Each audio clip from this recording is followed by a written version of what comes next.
Hello and welcome back to In Focus, the show where we discuss how creative outlets allow individuals to manage their mental health and share their stories. In this episode, we will be focusing on the transgender community and the journeys they take. To talk with us about this is Emma Preston. Please tell us a little bit about yourself, Emma. Hello, my name is Emma Preston. I'm 56 years old. I'm a student at the University of Central Lancashire, studying television production.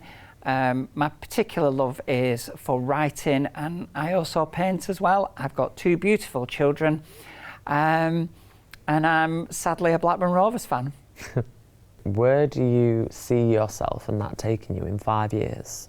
So I've got a desire really to write. I tell stories. That's my favour. That's really what's at the heart of me.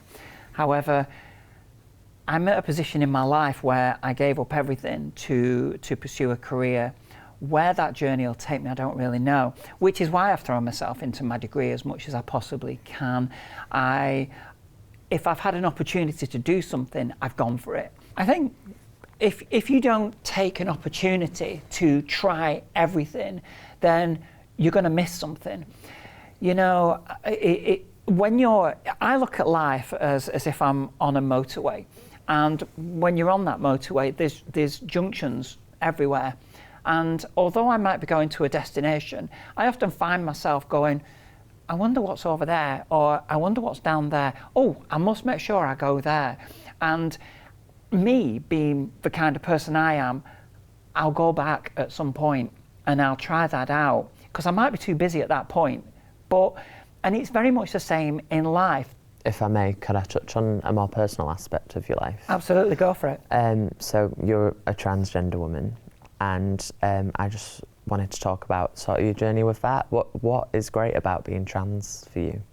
It's a really interesting question what you've asked, because actually now I don't really think about it like that. I get up in the morning, I get ready to go somewhere, and I just go. I don't think to myself, oh, I'm transgender. A little bit like a male, female, or they, them, don't get up and think, oh, I just am who I am now. And in fact, it's interesting that people say that question when I'm speaking, maybe in an arena or on stage. And I always say to people, I'm just Emma Preston. So I think within a journey like yours and in the trans community, people are often so endowed and make massive strides in their life to be able to get to the point they're at, and like you are not letting it define you, and you're doing well in your life. Well, very successful. You're right, but I don't want to be an activist. Yeah. Well, I do, but I don't. I want to be an activist by not being an activist. Like I want to get on in life for being just a human being. Yeah. You know, I've always said that if I slit my wrist, which I'm not about to do, but if I slit my wrist, I guarantee my blood is the same colour as yours. Absolutely. So I don't think that should define us. I think the actions and the words that we live by should be what defines us. And for that reason, my activism is more about being the person that I am rather than the person that people would expect me to be. Does that make sense? That makes perfect sense. Like, I started dressing differently. In fact, I started dressing scruffier, and I think that really helped, because I think I was trying to go over the top.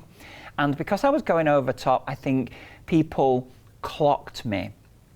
And being clocked, when people realise you are transgender or gay or lesbian or bisexual or whatever, people look at you differently, and it's not very nice. So I think if I was to answer that, I'd go backwards in time, and I would say I used to wish people would ask what would normal look like. And normal to me is now.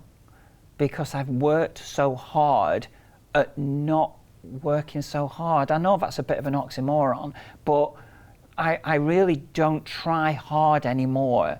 But there was a time when I'd have liked to have been asked, what does normal look like? And don't get me wrong, I know there's no one form of normal, but I think I would have got to where I am now an awful lot quicker.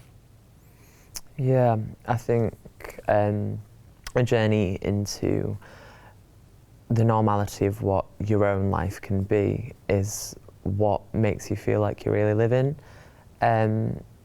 Not normality, like you say, is all subjective to each person, so it's a very valid question that we all frequently ask ourselves. Most of us will always question, is what we're doing normal? But like you say, I find it like very endearing that you just live as yourself. Can I ask, how did you feel before and after transitioning? Wow, what a big question. Okay, so I lived for 48 years of my life on what I used to call the dark side, no offence. But I don't think of Andrew as a dead name, because I don't want to write off 48 years of my life, but it was hard, and I cheated my way through life a lot, and I lied to a lot of people, I hurt a lot of people. It really was quite difficult to hide something that, you know, really was at my heart. I was married, and even my wife knew, and I knew, but I didn't want to face it.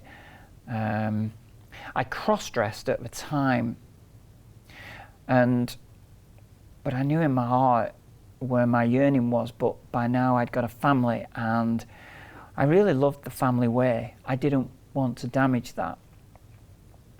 But things happened, and time rolled on, and then an opportunity came where I was asked a question I never wanted to face, to be honest, Sam.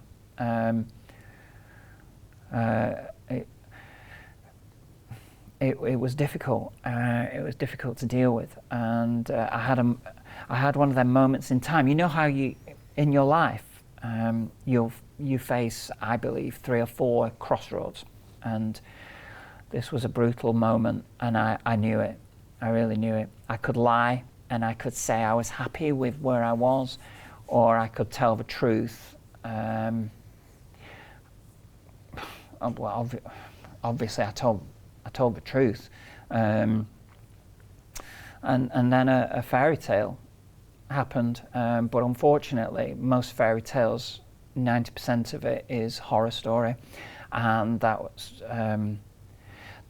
what it was like for me. My life fell apart. I lost everything in my life. It was a really difficult time, and I lost most of my friends. My family stayed with me, which was really good. My children weren't in my life, and I'm still trying to build them relationships now. But I'll get there. I hope that my actions now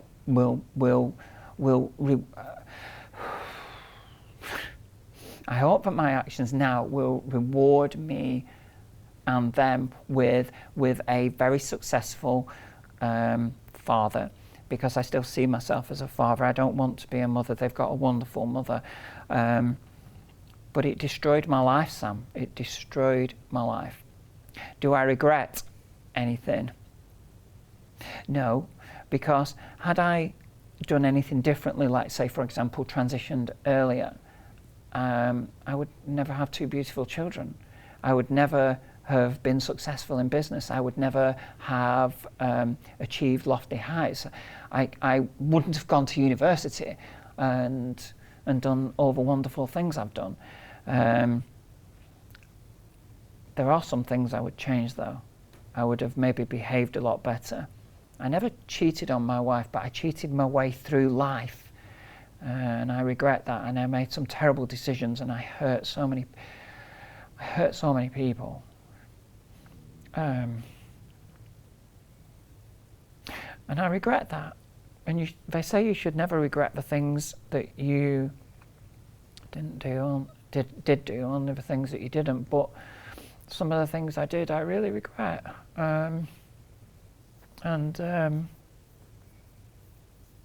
I would do some things differently, but I'm okay now because I'm achieving and I will make people proud of me. But it's still a long journey and I'm still on that process, and I will get there in time. Thanks for making me cry. Okay, right. So yeah, there you go. Well, thank you so much for sharing that with us.